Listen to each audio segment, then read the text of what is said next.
Muy buenas noches, amados hermanos, agradecidos nuevamente con nuestro Dios, como todos los días, como cada día, como a cada momento.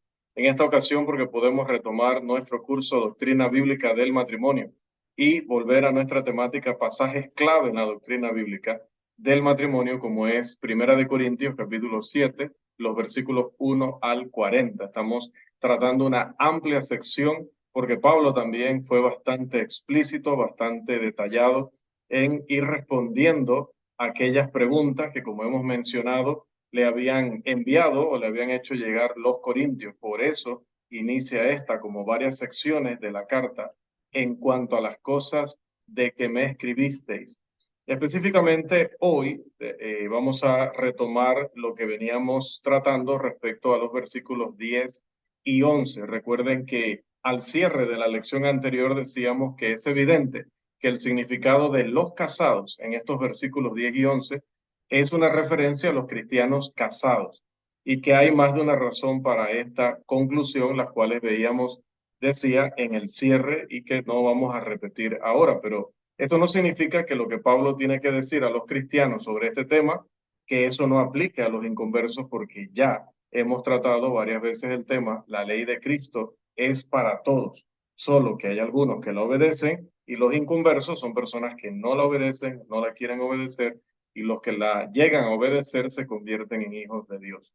Así que solo estamos observando que específicamente y en el contexto de Pablo, porque va a hablar de matrimonios entre cristianos e incrédulos, particularmente en este pasaje está respondiendo una consulta sobre los matrimonios cristianos. Otra vez, que se dirija a matrimonios cristianos no significa que la ley del matrimonio solo es para ellos o que lo que va a decir ahí solo aplica para los cristianos. No, porque él solo está respondiendo a una pregunta y tiene que dividirla de la siguiente, que tiene que ver entonces con los cristianos y los incrédulos, como veremos seguramente en la tercera sesión de esta clase. Ahora, ¿qué vamos a tratar hoy? Una pregunta que ya me habían hecho anteriormente y que creo que habíamos discutido un poco, pero hoy vamos a verla en detalle hasta donde el tiempo nos permita. La pregunta es, ¿se refiere esto que dice Primera de Corintios 7, 10 y 11 al divorcio? ¿Qué dice el pasaje? Lo tenemos en pantalla. Pero a los que están unidos en matrimonio, mando no yo, sino el Señor, que la mujer no se separe del marido, y si se separa, quédese sin casar, o reconcíliese con su marido, y que el marido no abandone a su mujer. Note los términos que están resaltados. Esto lo dijo el Señor. Habla de que la mujer no se separe y habla de que el marido no abandone a su mujer. Pero luego viene lo que ya habíamos estudiado en Deuteronomio, la ley casuística. ¿Qué es la ley casuística? Es cuando se da una orden, pero puede ser que una persona no la obedezca y haga lo contrario, entonces se reglamenta lo que va a suceder si hubiera un rebelde que no siga la instrucción principal. Entonces, si a pesar de que el apóstol dice que ninguna mujer debe separarse del marido, y ningún marido debe abandonar a su mujer. Si llega a suceder, entonces quédese sin casar. Ahí resaltamos sin casar o reconcíliese, otro término que va a ser muy importante en esta lección. Los corintios pudieron haber preguntado si los cristianos debían disolver sus matrimonios. ¿Qué estaban ellos exactamente, qué tenían exactamente en mente? ¿Cuál era la situación particular? No lo podemos saber. En todo caso, Pablo afirma que no deben. La esposa no debe separarse de su marido y tampoco el marido debe abandonar o debe dejar a su mujer. Surge la pregunta de si esto habla de divorcio o de una simple separación. Se ha argumentado que solo se contempla la separación. ¿Y esto por qué? Primero, porque dicen que el divorcio implica el derecho a volver a casarse. Dos, que Pablo aquí no permite a ninguno volver a casarse. Lea el versículo 11. Tres, que Pablo insta la reconciliación en lugar de a volver a casarse. Entonces dicen ellos, no puede ser divorcio porque no les dice vuélvanse a casar. Les dice reconcíliense. Otra vez, lea el versículo 11. Y 4, dicen, el hombre todavía es llamado su marido después de la separación. Entonces, estos son los argumentos que algunos presentan para decir que los términos aquí griegos para decir dejar, separarse o abandonar no pueden implicar divorcio. Pero vamos a examinar estos argumentos. Recuerden que tenemos que ser como los de Berea, siempre verificar con las escrituras si estos argumentos, si estas cosas realmente son así. Primero, es verdad que Pablo no permite volverse a casar en estos versículos, porque no es su propósito específico tratar la excepción que da nuestro maestro en Mateo 5:32 y en 19:9. Sin embargo, no es cierto que el divorcio implica el derecho a volverse a casar.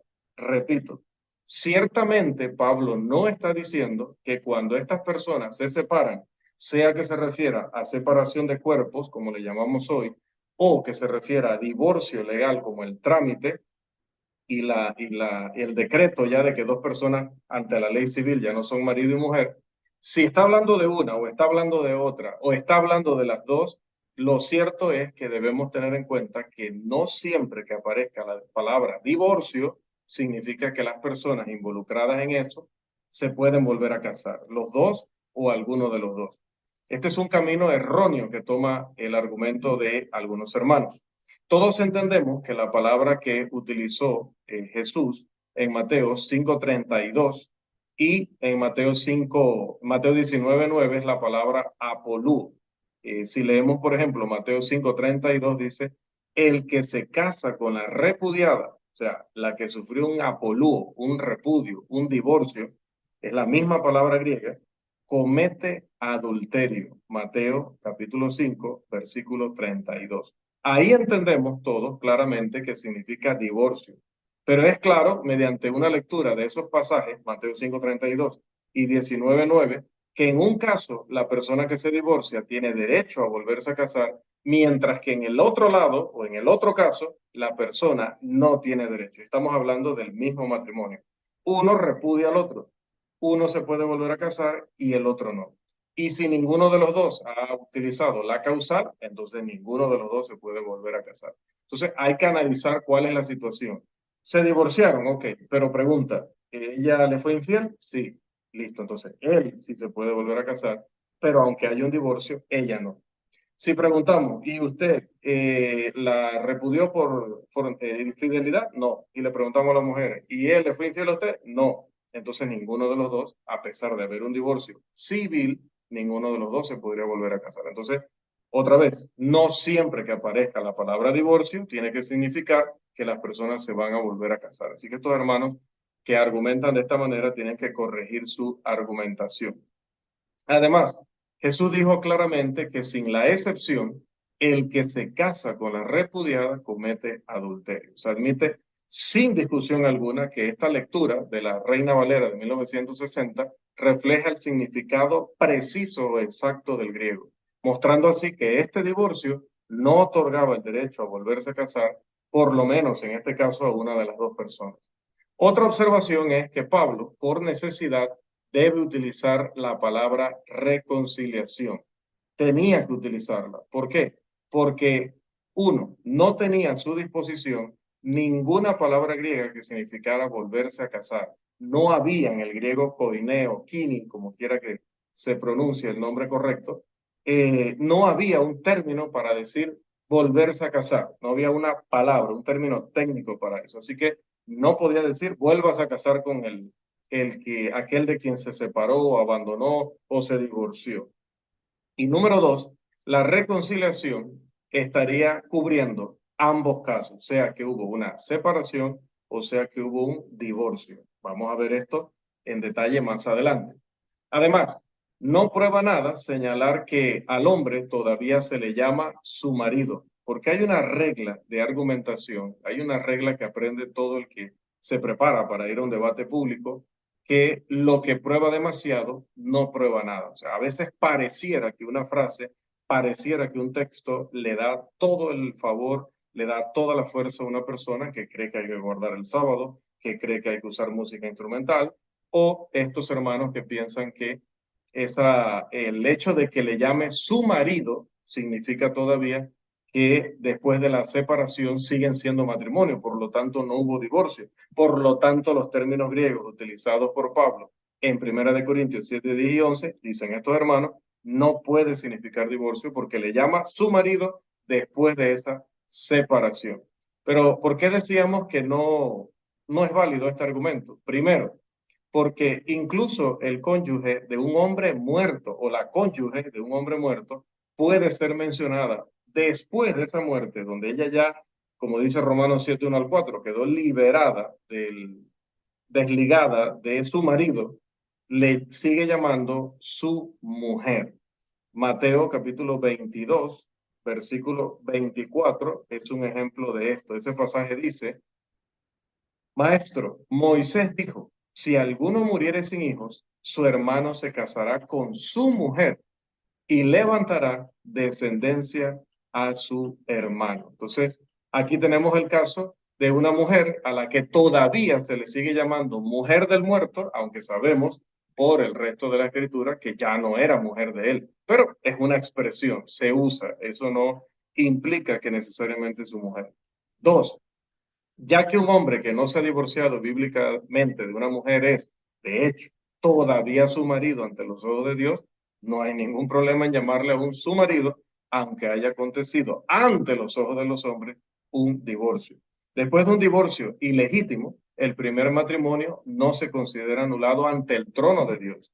Incluso nuestro hermano James D. Bales, o Bales, que es no voy a decir el autor de la doctrina contraria del matrimonio, la que defienden algunos hermanos, permitiendo que los adúlteros estén en la iglesia del Señor, bautizados como si nada hubiera pasado, quedándose con su última pareja, como si no estuvieran ligados a la primera, cuando no ha habido divorcio por la causa bíblica. No voy a decir que él fue el autor, pero puedo decir que es algo más cercano al autor que el hermano Walter Leonard de acá de Panamá. Así que decir que Walter es el autor, que Walter es el cabecilla, que incluso se habla de que personas allá en Honduras, en México, en Costa Rica son walterianos. O sea, es una aberración en todos los sentidos usar el término porque Walter era simplemente un peón más en el tablero. Segundo, no la inventó, ni siquiera el hermano James Bales la inventó. Estamos hablando de personas que promovieron la doctrina, pero por lo menos el hermano Bales escribió libros, fue a debates públicos en los Estados Unidos, escribió muchas series, dio muchas conferencias, se convirtió en la cara visible de ese movimiento, de esa doctrina, y era un hermano 1000 veces más preparado que nuestro amado hermano Walter Leonard, que lamentablemente pues cayó presa de esta doctrina y terminó convirtiéndose en un falso maestro y alguien que muy probablemente murió en pecado por esta razón. Pero eso de walterianos, totalmente inapropiado, porque nadie en Honduras estudia la doctrina de Walter Leonard, ni saben que existió, ni saben la historia de él. Personas en Estados Unidos que defienden esta doctrina desde antes, muchísimo antes de que este señor llegara aquí a Panamá a traer esto. De hecho, él lo aprendió allá, así que él no puede ser el autor, él lo aprendió allá, leyendo probablemente el libro de el hermano Bales o de otros, porque también hay otros hermanos muy destacados en esto. Pero mire, que incluso Bales está claro en este asunto del significado de las palabras en 1 Corintios 7, 10 y 11. Dice el texto, dice, perdón, voy a citar al señor Bales. ¿Alguien desea apoyar con la lectura? Por si acaso que no me estén escuchando 100%. Si alguien desea participar, me dice, si no, yo sigo leyendo, no hay problema. Estoy estrenando en base que mantiene fresca el agua. Dios es bueno. A ver, ¿alguien? Si no, leo. Procedo.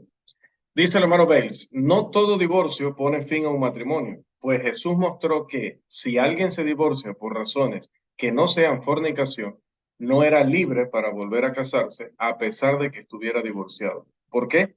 Porque el vínculo matrimonial seguía intacto a pesar de este divorcio. Ninguno de los dos debía volver a casarse porque ya estaban casados, obviamente ante Dios, aunque estén divorciados, perdón, ante los hombres. Entonces, siempre hay que tener en cuenta que el divorcio legal no necesariamente implica el divorcio bíblico, pero Jesús usó una palabra para cubrir ambos significados.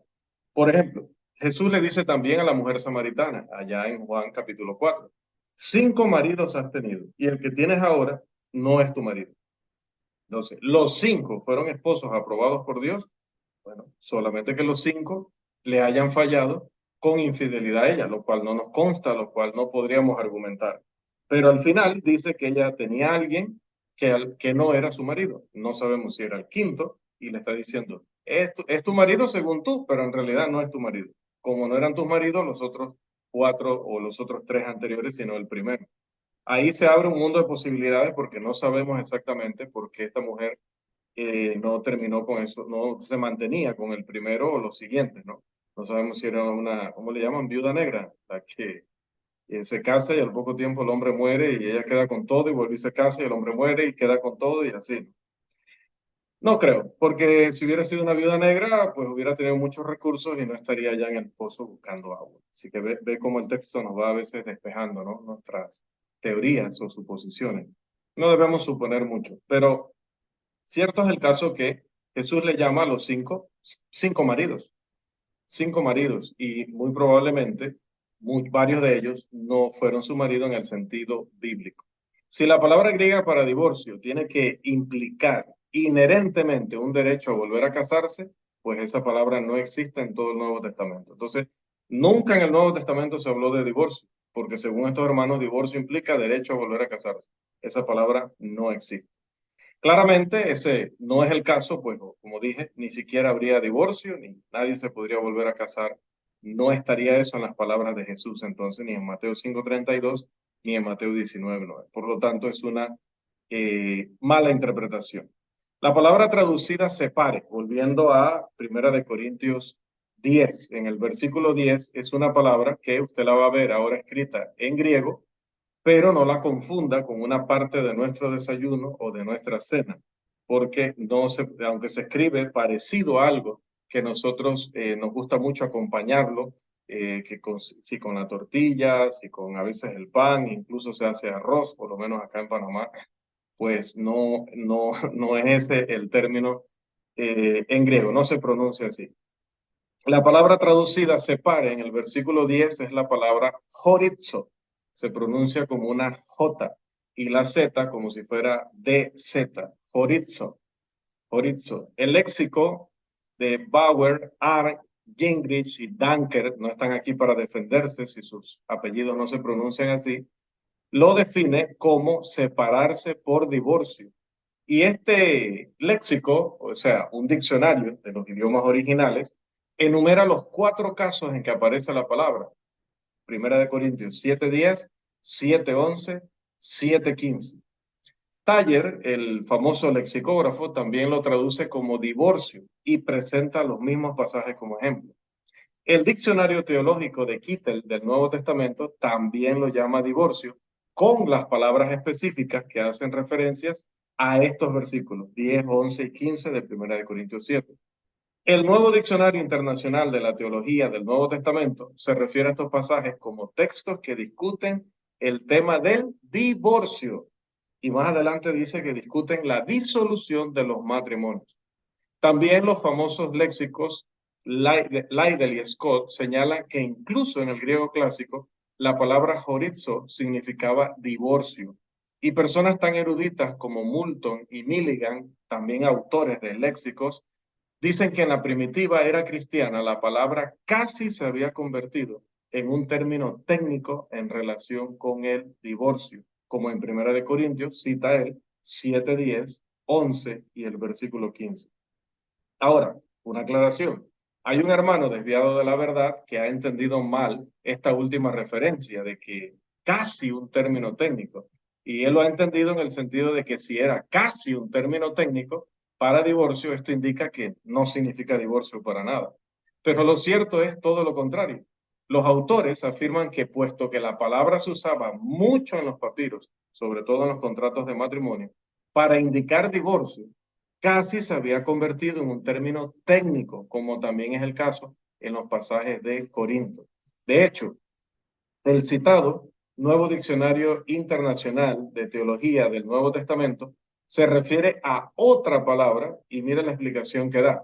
Dice este diccionario.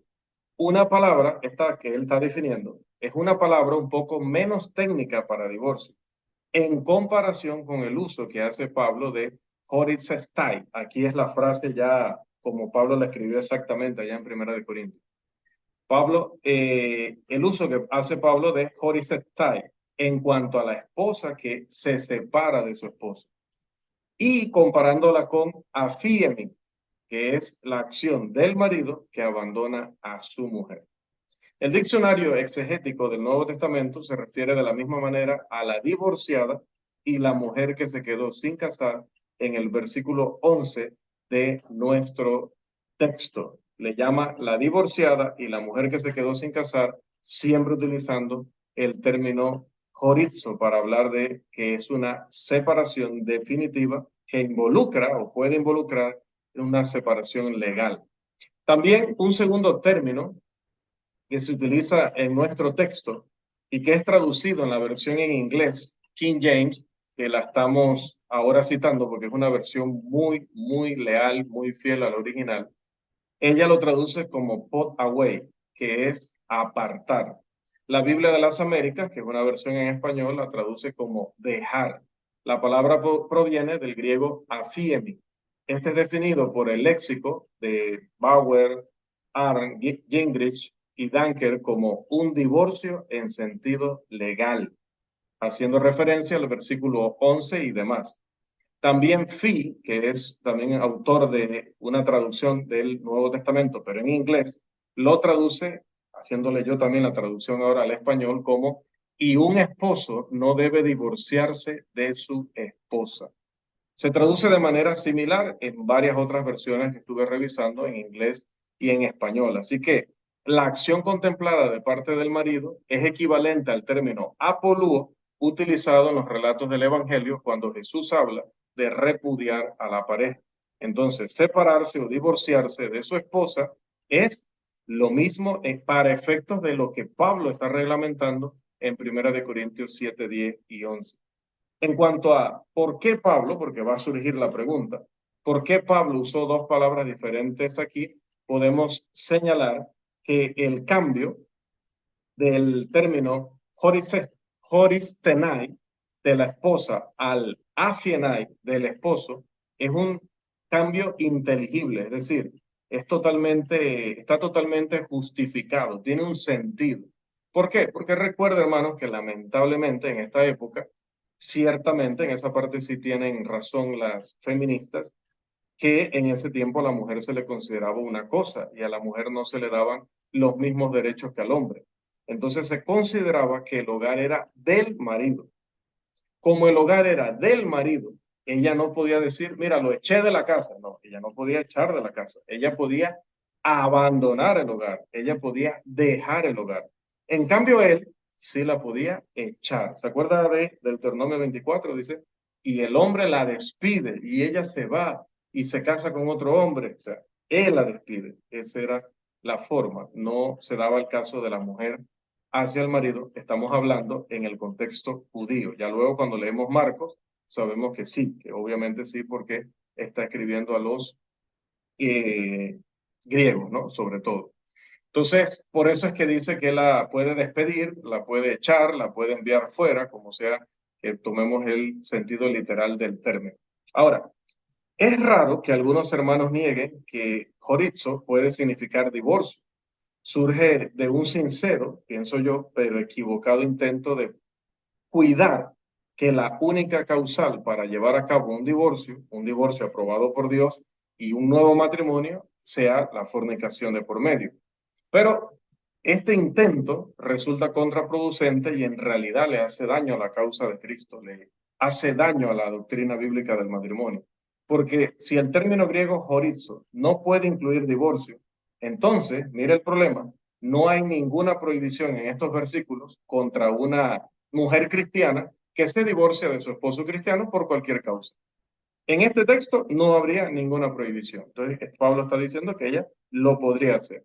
Pero esto es exactamente lo que el Señor dijo que ella no puede hacer. De hecho, Pablo dice, no lo digo yo, sino el Señor. Pablo está citando las palabras del Maestro registradas allá en los relatos del Evangelio. Él está apelando allí a lo que Jesús había dicho en Marcos, capítulo 10, versículo 12 en particular. Esto es una obvia contradicción que ha llevado a algunos hermanos a decir que Pablo no está citando para nada alguna declaración registrada de Jesús en los evangelios. Pero, ¿quién puede creer esto cuando ha analizado toda la doctrina que Pablo está desarrollando y todo lo que Jesús dijo sobre este tema? También es extraño que algunos, por otro lado, admitan que el término afiemi significa divorcio, pero niegan que horizo significa lo mismo. Si esto es cierto, hay otro problema.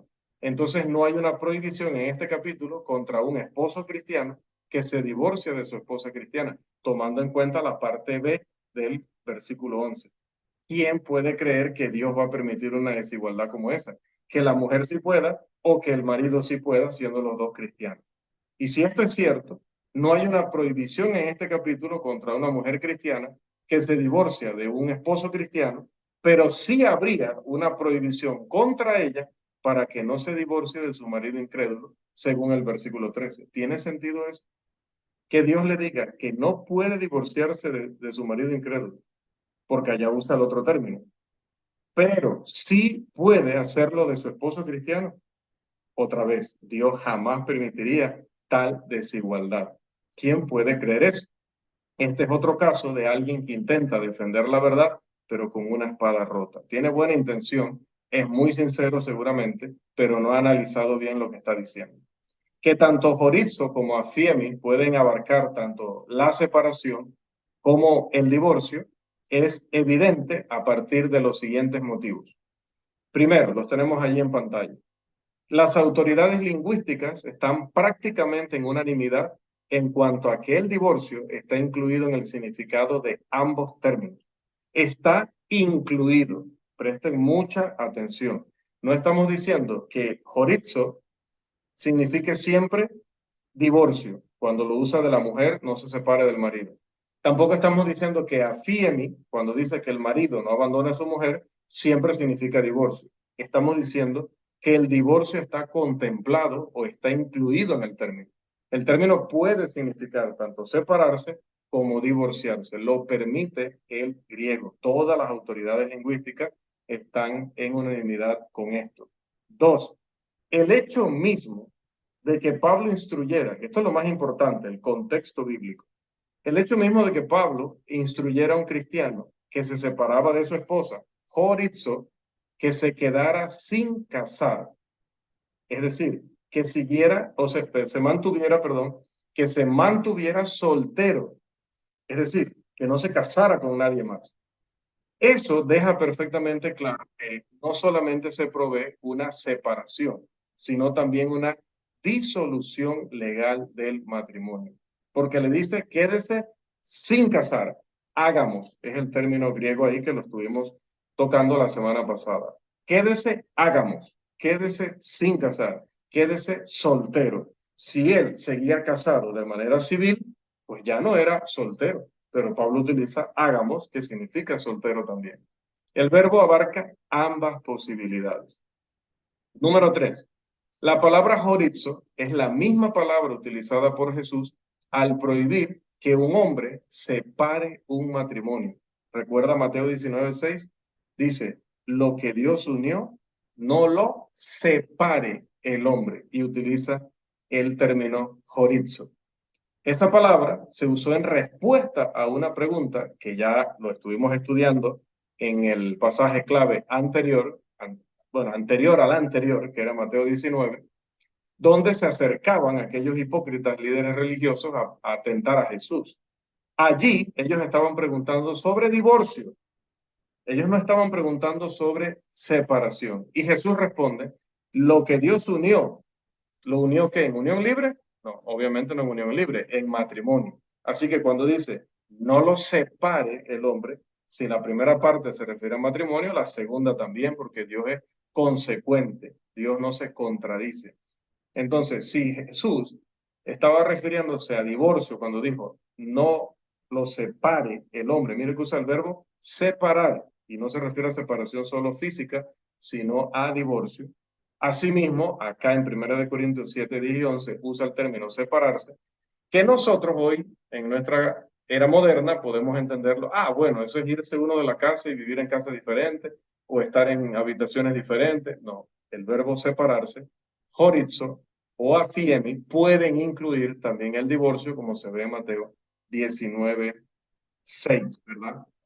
Así que Jesús está hablando no simplemente de separación, sino de divorcio y nos ayuda a entender mejor entonces el significado de horizo en el contexto de 1 Corintios 7, 10 y 11. Ahí se le cayó la conexión a nuestro hermano Josué, así que solo repetimos, el hecho de que Jesús use no lo separe el hombre y no se refiere a separación física de cuerpo nada más, sino a divorcio.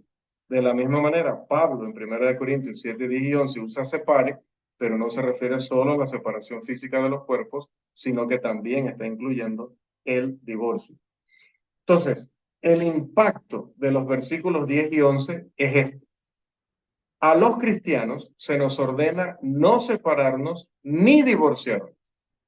No separarnos ni divorciarnos. Sin embargo, decíamos que este también es otro caso de ley casuística, es decir, donde se da una orden, esto no debe pasar, pero luego se dice, pero si pasa, porque es que la gente a veces lo va a hacer o muchas veces lo va a hacer, pues vamos a reglamentar también qué va a pasar si lo hace.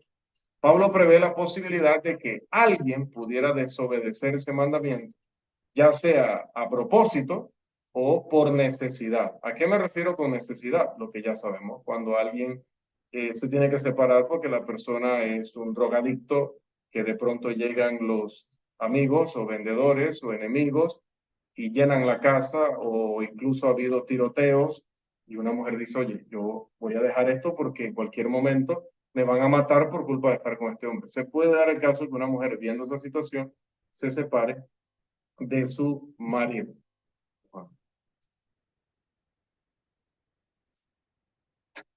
O en el caso de maltrato intrafamiliar.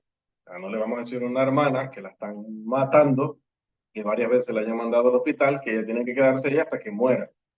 Sí, no le vamos a decir que se separe, jamás nosotros le vamos a asesorar que se separe. Solo tenemos que hacer lo mismo que Pablo hizo, decirle, eso está prohibido.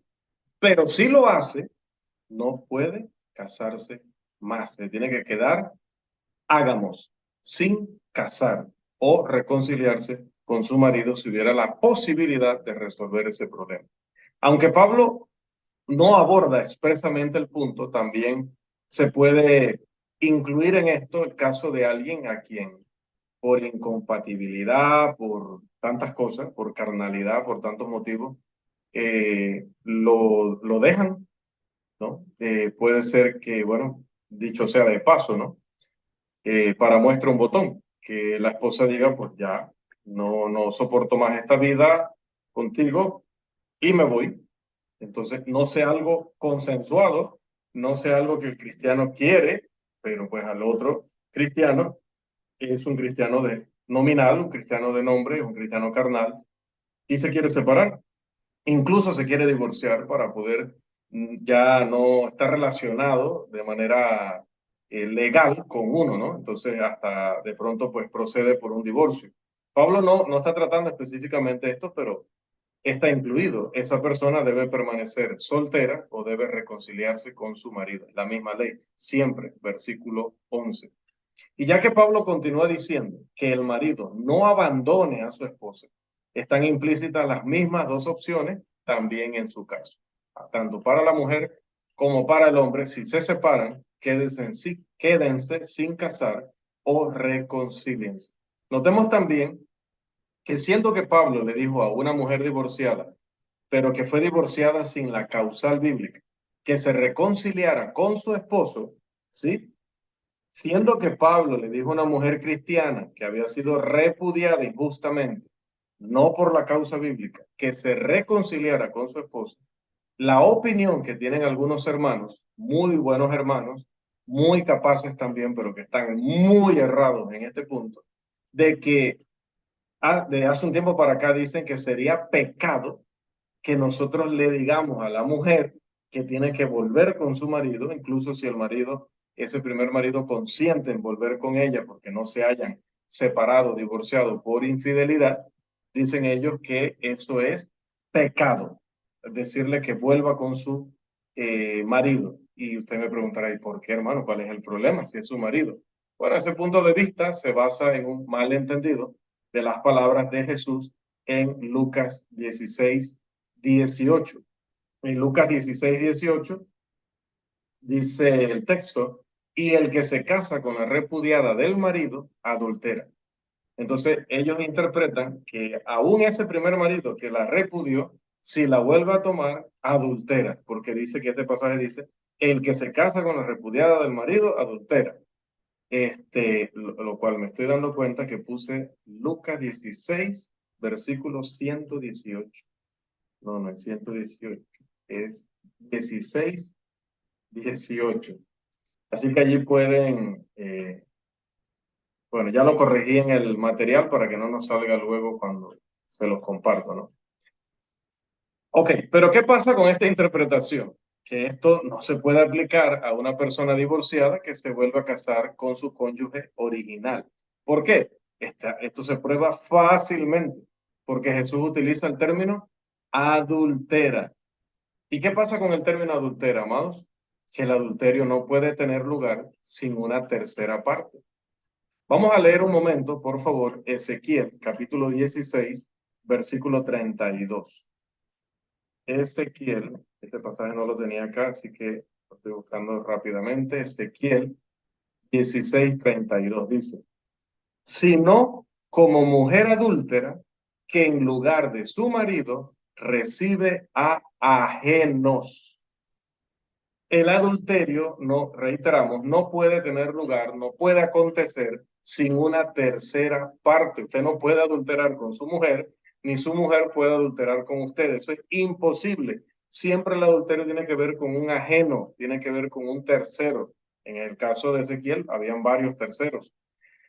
Tercero, cuarto, quinto, sexto y séptimo, a saber. Entonces, como no hay un tercero en el caso que estamos tratando, donde hubo una separación o donde hubo un divorcio, no hay adulterio. Esto debería ser tan básico, tan sencillo, que es increíble que, hermanos, ya dije, que sé que son buenos hermanos en cuanto a que son hermanos de buen corazón, hermanos muy capaces, porque me consta que pueden estar y seguramente muchos de ellos estarán mejor preparados que este servidor en cuanto a títulos y escuelas donde han ido, pues cómo no pueden ver la sencillez de la Biblia que está disponible para ellos y que también está disponible para este servidor, para ustedes y para todos esos amados hermanos que luego se van a conectar a través de las redes para también ver este video, a quienes también otra vez les enviamos muchas bendiciones.